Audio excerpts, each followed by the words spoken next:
Odhiambo machielo nyakorom gajuang en geno mara nirio makare machiegni chendo ni mara many piny en wuok tich tarik 22 dwe no mar achiel 2024 waikoni mathoth anyate weche manyien kama odiochieng' ma kawuono jatend piny Kenya William Ruto bedo kod romo gi ogai mar doho Martha Koome wadhi nyisi gik ma bende giwinjore ahinya kobedo ni gisebedo ka gintiere kod koso mar winjruok ka bende gisebedo ka ahinya to Ted Kenya Kwanza osebedo ka wacho weche moko ma ok oluwore gi chike ma pacho ka gikone to koro giketo winjruok bang' romo mane gibedo go mami kuku mar wachno.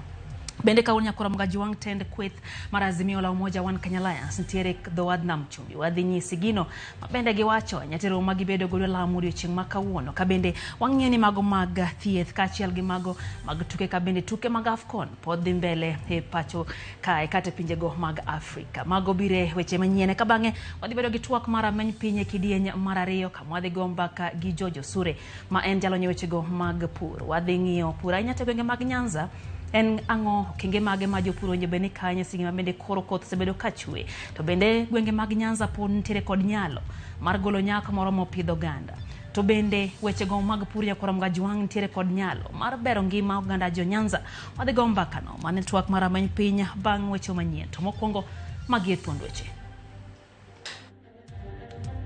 Jatend piny Kenya William Ruto kod ogai mar doho Martha Koome gikone oromo mar kuyo liet ma osebede kind bad sirikal maduong' kod doho ma pacho ka bende nitiere winjruok. Kila chama mantiere Azimio ne ntiere gi bath omenda no manobe no yudo to yudo ka jomoko kanoseyude to koro kar mondo ni gikete tim winjruok mane wabedo godo mane wandikore koro osebedo lweny. There is no danger in Azimio collapsing any soon. Ripode osewuok mapenjo kadibed ni pogruok mienje kind duond buche manie riwruok mar Azimio la Umoja One Kenya Alliance kuku mar wach ni kanye. Even those who are dying of HIV, most of them do not die because of HIV actually. They die from tuberculosis. Nonro yango ni poni nitiere fuoke kedo gi tuo mar kahera ka osiptende mathoth e pacho ka onge kod nyalo mar pimo tuo makamano.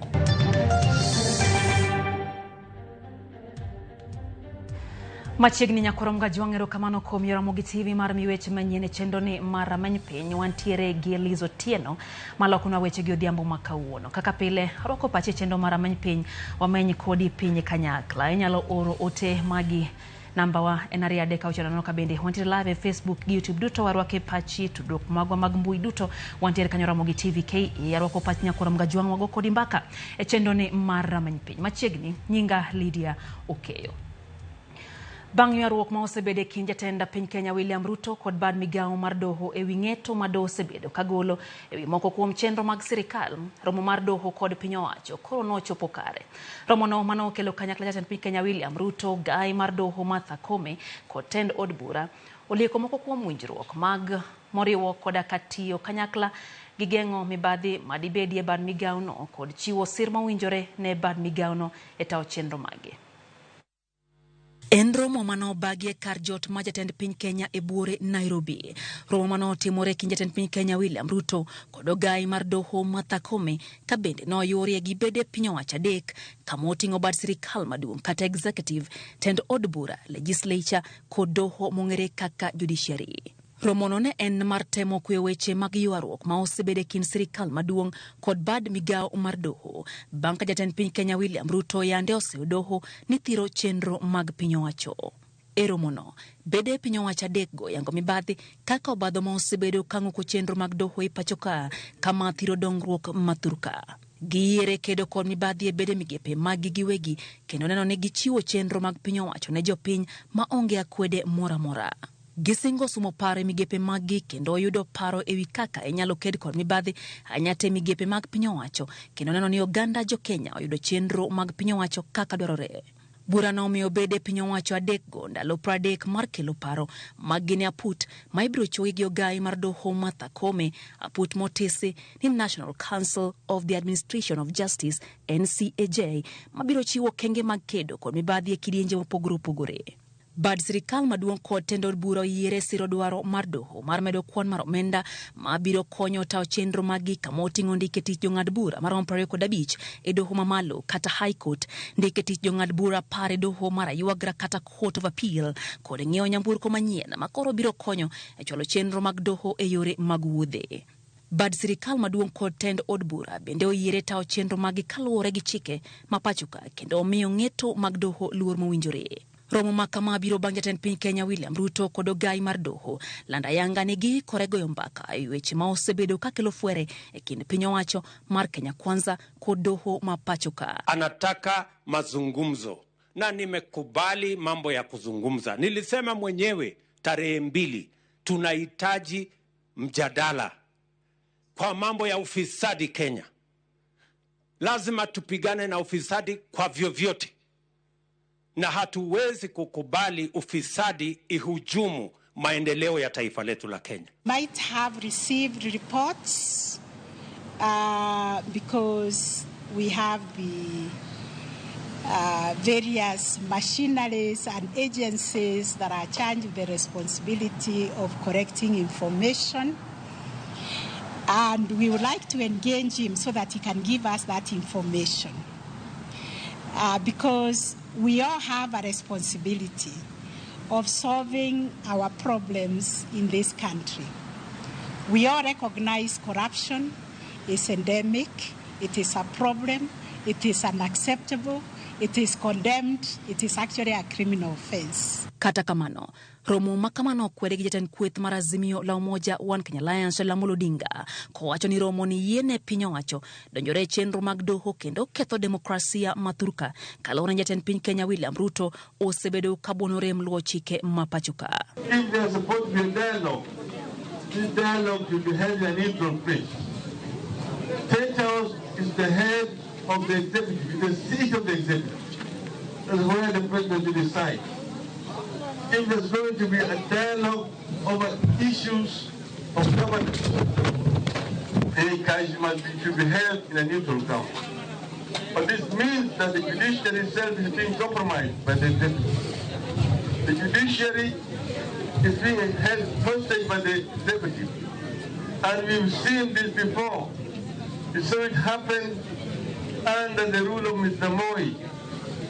And we have tried to caution the third Chief Justice not to go to bed with the executive. It is an unfortunate, and we hope that the rest of members of the judiciary are not going to be compromised. We want the judges to remain firm and do their work in accordance with the law and the constitution of our country. Odinga ne wuoyi kaunti malamu e kinde chako limbe mare kadho wadh nam chumbi. Wenge koro rango piny owacho ma pachoka ka bende gibiro tawo chenro magi kaluwore gi chike ma pachoka e kinde ma jatend piny Kenya William Ruto to osebedo ka buono chwalo chenro moko ma ok oluwore gi chike mathurka. Kwa dhi mbele nyakoro mga jwang' pek mar ngima pod en midhiero mamedo di oganda jo Kenya. Ma en kaluwore kod duoko mar nondo mar kambi mar Infotrack moyango ni 73% mag jo Kenya pek mar ngima sani obembo kendo gionge kata kaka ginyalo konyore. Nono bende okone pek mar ngima omedo dang'ni mag paro e kind oganda kamoko bende chuno mondo mi oti odiochieng' gotieno ma onge kod yweyo. Jafwambo mara George Bati ntiere kod ler motenre kod nonro motim kod Infotrack. E duoko mar nonro moyango ni pek mar ngima pod odi oganda jo Kenya kata malo 73 gwonyore gi pado. Infotrack okoni pek mar ngima sani ochuno ji mondo many tije masanja kamoko bende tiyo odiochieng' gotieno eka giyud kaka ginyalo keto chiemo e mesa. So there are those that are now working daytime, you're working at night, or you're doing something beside what you're employed to do. If it's a side hustle that can only bring a coin, an extra coin to your pocket so that you can cope with the situation. Most men are the ones, 47%, are seeking additional employment. Infotrack okoni pek mar ngima omiyo sani oganda ni kod dang'ni mag paro ka jomoko bende olokore kendo bedo mana mager nikech yuto moduono. It has led to stress and anxiety. 48% of Kenyans are now reporting they're very stressed and they're anxious. They don't know what would happen next. Then, of course, there's the 32% who said it has caused strain on personal relationship. Wacho ni wakali too. Kagiyango ting' mar piny owacho, kambi nonrono bende okoni piny owacho mamalo kod mag counties ne ojolo oganda jo Kenya ahinya e kinde midhiero mag pi oula, kendo mane ofungo pek mar ngima ne ji manoyudo kony. County and the national government, they've been providing food rations in various parts of the country. Mostly during the floods affected several regions, and the government came handy in terms of providing food rations. Infotrak okone jo Kenya ni kod luoro ni onge mar tije dhi medore ka omenda mapacho ka bende dhi medo bedo mayomyom kopim kod dola ma piny Amerika, gino manyalo medo nengo mag mwandu. Unemployment will definitely increase. The dollar exchange rates against Kenya shillings would increase. We've witnessed this. And of course, 51%, as of the time we were doing this survey, thought the cost of energy would increase. Kato biro ni piny owacho medo singo fungruok mar ngima kod chugo thuolo mag tije. Duoko mar nonro mar Infotrak e wi chal mar ochumi ma Thurka onyiso ni jo Kenya nyaka med mana tweyo kanda. George Bati, Ramogi TV. Wadhi mago mag somo kama jagoro mungirore migao mar somo Belio Kipsang okoni piny owacho chakayanga chenro mag tima pedha mag jopuonjre mapok odhi e skunde mag sekondar mayande oluongi e skundego. Kipsang mane loso Mombasa okoni report mar giyango ni chiegni kwana tamalo 70 mag jopuonjre emano osechopo e skunde chieng' tich abich juma mokalo. Omiyo koro gidwani e thuolo mar juma ni mondo mi kwana tamalo 100 mag jopuonjre obed ni osechopo e skunde mapacho kae. Olero ne piny owacho osechwalo omenda duto matawo chenro mag somo e skunde duto mag piny owacho. Kabende ochiwo siem ne jopuonj makidek sieko gi paro mar dwaro choko omuom kuom jonyuol haoyaye. As at Friday, we were doing slightly more than 70% across the country, and we had not totally consolidated the data as the end of the day on Friday, and I know some schools also opened up to admit students on Saturday and Sunday. I believe as I'm getting data and indications from the regions that I've gotten, including here, which was indicating 40% on Friday. When I saw it this morning, it was going towards 56%. Then it means there was some activity over the weekend. And I would want also to believe that across the country, we should be at more than 80%. And with this 1 week that we are now going to work with our colleagues in the Ministry of Interior and all of us, then by the end of the week, there is no reason why we should not have attained 100% transition. We are telling all our teachers, both in primary school, in our junior schools, and in our secondary schools, that they have to live within the framework of government guidelines as pertains to any payments. Koromoga juangen kanyo dakika 11 bang' saa achiel midhiambo chendo en rameny piny wakoyo mokwongo chendo ni kata kamano na kwayo pachi kacha mondo wagu kodi mbaka wang'eni nitie parang'o kotenore kod wechegi ma waikoni e chendo ni mar migago. Neno kanyo ka ute odonjo kae ni Raila Odinga to temo ne jo Kenya, to kata kamano ng'at achiel temo mondo mi oketh piny Kenya. Neno ka ok owacho nyinge, owacho ni en Kitale gweng' ma Sirendero kamano kuom ote mari ochopo e yo makare. Ni Deni Shaoro kantie Eldoret Moi wacho ni weche gi chopo ne kono e yo makare kendo mora ahinya gi chendo ni mar rameny piny.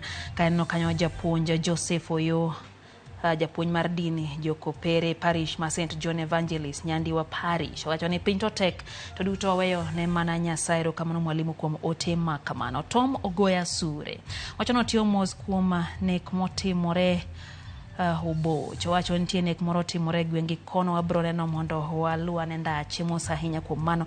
Neno bende Morina kantiere oneno wacho ni en bende weche gi chopo ne yo makare kendo mor gi chendo. Berila Chieng wacho ni Kenya ka koro gi kuma koro ng'ato mondo miyo mipokne onego donende. Haya, Pastor Mondi otiche mar gemo nyore nyisa kanyo ni entie gi jaode Sara Tieno gi Olo Yanda gi Archbishop Odhiambo Gura gi jagoro mar kanisa gi Atongo mano Samuel kachiel gi Liano Gesa gintiere kod wechendo ni mar rameny piny. Nyanga Makopio jago Katuma to nyisa kacha ni Katuma kono weche gochope yo makare kaeto wacho ni gin kanyo gi Dominic Fundi. Haya, Willington mor gi weche mag rameny piny. Oyo wach nyakorom ga jonkara kamano kwa duoko puontir kod mathoth e chendo ni mar rameny piny pane twak bende bire okang' mar ariyo miyo kikidhi mabor. Maen rameny piny.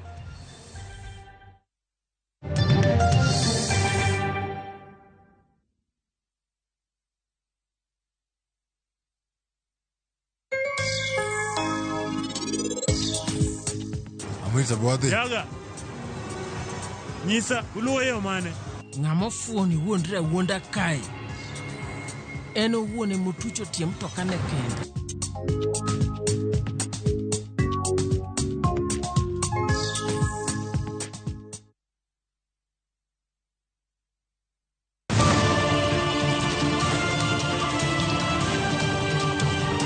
Piny koru to rugi mage Weche manyien. To chuny mbaka en nyiero, ywak kod muodo lak.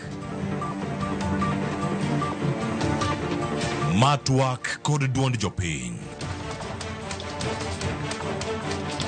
Nyakora mugia jong machiegni neno weche manyien. Ma en rupiny kod mbaka oromo. Ramogi TV.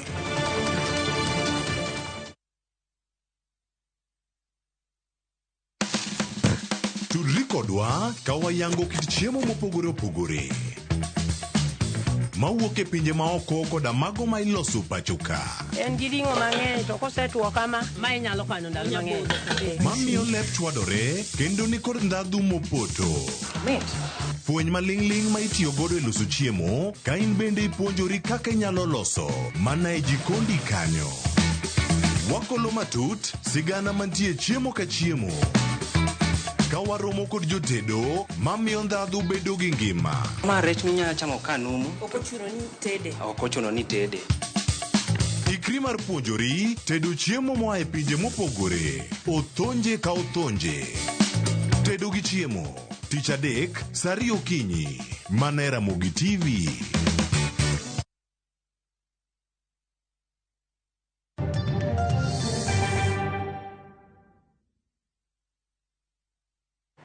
Machiegni kendo nyakorom ga jwang' chenro en rameny piny wadhi mbele gi miweche manyien. Tendo bila ma Kibra koro lieko ni apisas mago bila mano osechungie tich kata mago mano wil oter kuonde mamoko ema koro duogo jimbo rach mararita e kar dak ma Kibra. Magi bire seche machije marom adek yande onegi gi jopiny kachich kodgi ne gin moko kuom jonjore ma osebedo kamayo jopiny. Achich machielo ma osebedo kachano jodak ma Kibra to ne obilo nego e kar dak ma Kaloleni tok chwado jal moro gi magina e kar dak Malindi. Jafwambo marwa Eriko Wenga no chopo Kibra mar luwo gimomiyo arita medo bedo marach e kar dak ma Kibra. Ngeso mokalo alura mamgumoine jopiny man kod mahu mager ne ondhi rowere adek mane itudo kod ketho mar puso sim mar jal moro seche mag okinyi kendo ne ogogi ma chunygi ochot. Chieng' ngeso onogo bang'e saa 10 mar odhiambo achich moro mar kuogi nek ma bende ong'ere gi nying mar Oledhi kaka Difre noromo gi Mako Luwer e kadak ma Kaloleni ma obila nyocha onege to kanyocha oseringo kawuok Kibra kama iyango ne onege jatuk adhula moro gi risasi e kadak Malindi. To ere gimomiyo tim mar njore ma oriwo koda katiyo gi bunde okrum e kardagni? Kama polisi anaweza enda mahali na anataja jina lako, wewe kesho utapeana information. Ni vigumu kwa ule mwananchi. So wananchi wanakuja wanalilia wale watu wa chini. Sasa wale watu wa chini ndio wanapeleka hata ripoti kama kuosi yes. Manaduoko ma itemo leronwa kod jal moro mosebedo katiyo maling'ling weche mag arita kendo ok onyal fulo nyinge kalure kod coach mar siganani. Kama ya juzi kijana akiuawa, kuna ofisa alikuwa nao majambazi. Na ni ofisa anafanya kazi within Kibra. Na wakati alielekeza hao kisha tendeka, yeye alikuja kupeana report kwa barabara main, kuna vijana wameua mtu pale. Yeye ametupigwa transfer. Yeye anaonekana aje usiku Kibra na afanyi kazi Kibra. Which means enda na supply guns. Olero ni osebedo ng'ala manyime mar thiro weche maundu e thoth kuonde dak mongohore kendo otiyo machiegni go bila. Lazima tutafute njia mwafaka vile tutakolekti hizi bunduki zitoke Kibra ndio wananchi waweze kuishi kwa amani. Na tukapata kwamba hao vijana ni grupu mingi, wanaishi area tofauti tofauti, wanaishi Kibra wengine wanaishi area inaitwa Ng'ando pale Rescos, wengine wanaishi mahali inaitwa Kabiria, area inaitwa kwa maji, wengine wanaishi huko Kangemi, Kangware, Kayole, Dandora. So unapata hii grupu ni mingi. Sasa wale wanaletwa kufanya vituko huko ni sura mgeni, wengine hawajui, lakini lazima wanaletwa na watu wa hapa. Rach mar arita gie sani oketo jodak kama tek kendo kinde duto chunygi goyo kibi. Askeche go ng'eny nyithindo matimo gigi. To owene ja youth maonge bunde mondo lawre gi nyithindogi. Mano kada ja youth bende gi risk ngimagi. Winjo. Askari ni be makimiyo information to chako go simu kucho. Igochoni ni emidhi report waka police. Kai maiji uduchieng otieno oknyal kaloka. So wanyalo mana kwayo ni vijende wa paro ni eni gikoso tich. Sana jaluo no kchwer garemo. Jaluo kano chwer remo no en gima rach mane ketho familia mare. To no ago mono mi kata jodongo ma joluo. Kata jomo do sebedo madongo mono mi ojendo sod go machiegni mono mi ores ngima. Jalup Commissioner ma Kibra Jacob Odidi lero ni ong'eyo kaka arito osebedo ka ochochni e Kadagni, makmana ni okwayo jopiny monde otie tich achiel gi obila kaachiel gi tend nanga. To korka kore to jatend obila ma Kibra Moses Ndiwa to ywak ni arita marach e Kadagni bende chalo ma ijimbo kod obila mane oseteng lwetgi mogo to duogo e Kadagni matiyo marach gi lony margi. Jodak kaachiel kod obila gie sani rakre mapek mokalo ewi paro makedo kod timbe mag njore ma gie sani onuro Kadagni e kinde manok mokalo, ka gikwayo ni piny owacho otim gigo madwarore mar kedo kod njore e alworani. Eric Owenga, Ramogi TV, Nairobi. Kwa keto tenge mag motendre kod weche mag arita nyakon mga jwang' wang'eyo mago mag siasa, ywaruok moko yangore ni gidore e riwruok mar Azimio la Umoja One Kenya Alliance. Ka jokanyo ntiere kod ng'ur mopogore opogore kaachiel kuom weche makelo liet en pok mar omenda ne duond buche mantiere Azimio. Tend Azimio motelne gi Raila Amolo Odinga to omako chung' ni Azimio pod otegno makmana ni ntiere pogruok mar paro. Jafwambo marwa Walter Nyambaga ntiere kod ler mathoth. Azimio ne ochogi kendo ma osir kod duond buche ma ok tin ne 20 yiero mokalo. Bang' yiero, weche osebedo maka kod kacha mamulo chung' ma duond buche. Ma jokanyo mamoko kuomgi liekore ni nene pek wi kaka ita chenro mag riwruogno mar Azimio. Ogai mar Azimio la Umoja One Kenya Alliance Raila Odinga kalose e kaunti ma Lamu e kinde limbe mare chenro mar ndiko jokanyo mag duond bura mar ODM. Odinga okalake ni ngang' onge pogruok mokwako riwruokno mar Azimio kaka ilieko. Nobody has left Azimio. Azimio has remained intact except a few members of parliament who decided to take a walk. But the leadership of Azimio is intact. Weche ma jatend duond bura mar DAPK Eugene Wamalwa wacho ni onywando pogruok e paro kuom lipot mag twak mabomas motisi ni NADCO ahinya te wi pek mar uchumi. Azimio is united. Azimio is one. There were some dissenting views to the report, the NADCO report. And we are a democratic movement, actually. We are a movement where freedom of expression is sacrosanct. We are a democratic society. We are a democratic, coalition. And we allow differences of opinion. Wiper could have an opinion that slightly differs from ODM or differs from DAPK, but that doesn't mean that there is that's a cause for division. Motel ne romo maticha ng'wen mochantim kod Azimio kalore kod pogruok mosemienjo e duond buche mathoth osebedo ka jur ni Azimio ong'wano omenda mag duond buche mamoko kuomgi pira Azimio nyaka milionde modhach. Sani kod omenda wa mantiere e Azimio kanyo dhi omenda ma kore lach en omenda madhi machiegni gi milion 12. Omenda en achiel kuom wechege ko mamiyo wan gi chuny madigni kendo mabagni kendo ma ok omor wa kaka wamedo bedo Azimio. Nikech duond bura mar Azimio la Umoja One Kenya Coalition qualified mondo ne miwa omenda kowuok e agulu mar political parties funding. Kila chama mantiere Azimio ne ntiere gi bath omenda no mano be noyudo. To yudo ka jomoko kanoseyude to koro kar mondo nigi kete tim winjruok mane wabedo godo mane wandikore koro osebedo lweny. E chakega ni e kweth mar jotelo mawuok Mount Kenya ne owuok apia kendo lando ni gichako riwruok moro mar Kamwene marango siasa mawasa mar Kenya. E gino mane oyangore ni nyalo nyuolo pogruok e Azimio. Kamwene is not a party. It's a forum for leaders from Mount Kenya. And it is actually a spirit of reawakening. And I can tell you that why this was coming is because we have issues that you can actually see KK has specific policies targeting the region of Mount Kenya. And even as we continue addressing them within Azimio, there was need for us to focus on them more closely and even critically. Penjo maduong' ni to en ang'o ma pogruok nenore kinde ma duond buche mag siasa ochako pilore e gwenge kendo ndiko jokanyo kaka yor yaro mbi margi. Within the constituent parties, when people see ODM at the coast recruiting, when people see DAPK in Western recruiting, or Wiper in Ukambani recruiting, or NAK Kenya or Jubilee in Mount Kenya, they are mistaking this for probably the parties pulling apart. There is always speculation. When you don't see Kalonzo in a function, you start imagining that Kalonzo is no longer working with the team, or you don't see one of the other principals. The fact is that these principals have each got a region to deal with. Odinga kata kamano yeni nitiere pogruok e paro e wi moko kuom weche mathinyore riwruogno.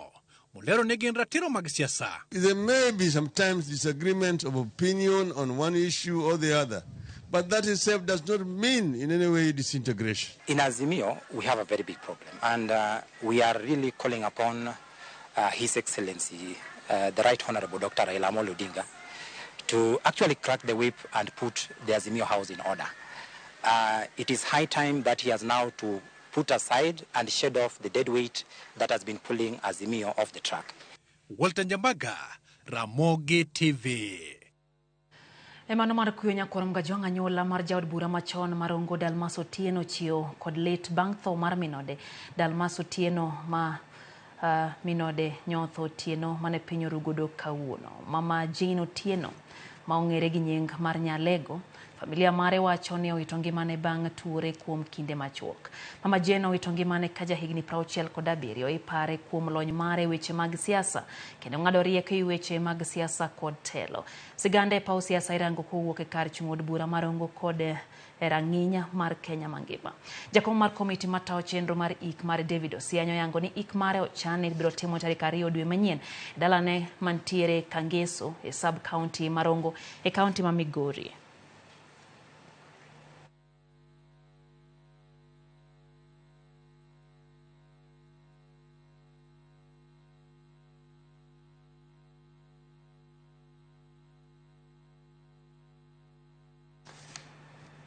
Oko hocho makenene familia mar Dalmaso Tieno. Wadhi mbele nyakorom gajuang mahawa tamalo 50 mag ji mantiere kod tuo mar kahera e pachuka wach gi lal ma oko yang tuo margi mondo mi timne gi thieth mowinjore ka kunde thieth bende yangore ni thoth gi onge kod nyalo mar pimo tuo makamano.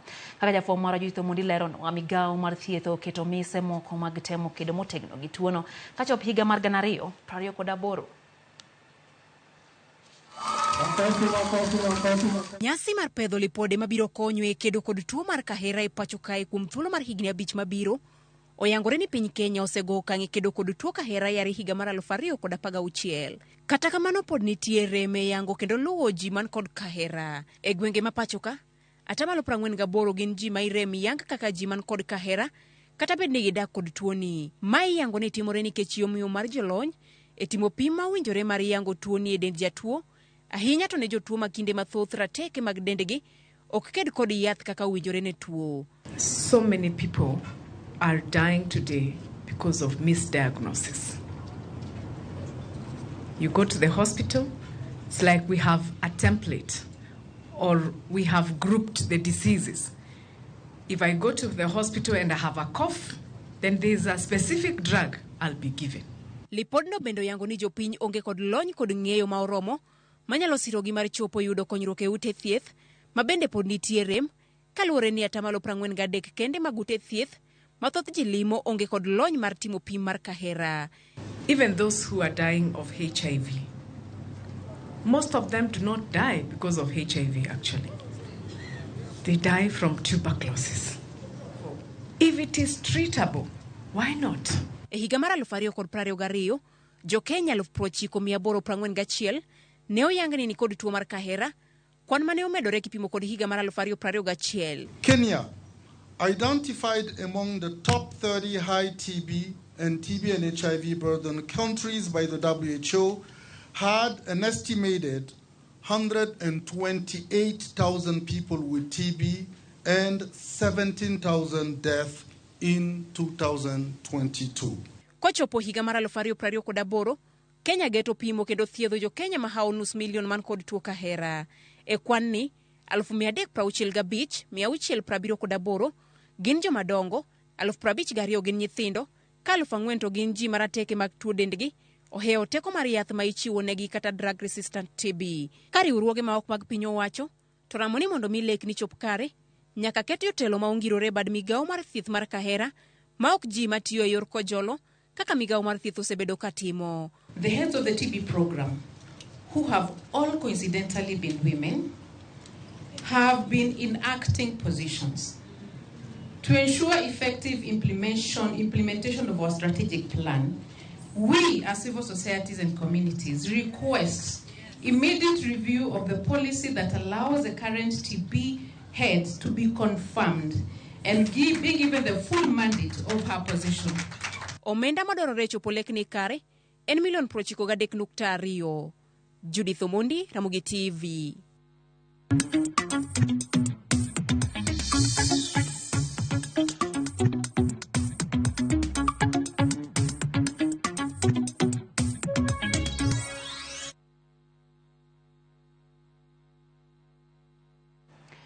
Kwa mga juang mwandu monegogi pok onge ne owange masira mar mach mano omuoche od ohala moro mantiere boma ma Homa Bay kendo kelo kethruok mar mwandu mathoth e kinde mane masira no timore. Majno manyo omuoche od ohala mayudre e apaya ma Bank Road no wango mwandu mag stima ma use kar ohala no kod mwandu mamoko. Nyaka sani pok ong'ere gima dine kel masira mar majno kar doko ni jopiny mano yuro kanyo to chikni no kele gi ng'ikruok mar teko mar stima kalore ni e kinde mane majno moko dukano nyori kolor.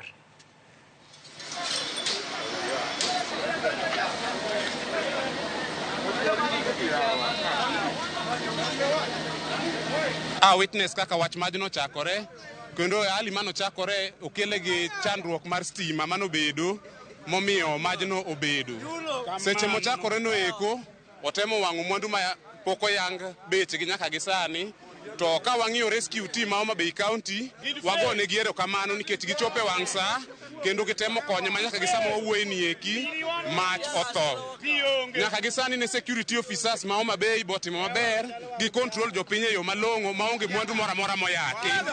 Masani eki onge gimoro amora minyalo wachno kwalo Homa Bay ka. Koro gima duong' akwayo county government Homa Bay ni mondo giket ne jo firefighters gi kambi gi moro ma gidake ipidhogi iketo negi gimoro amora ma mach omuoch to gin kode.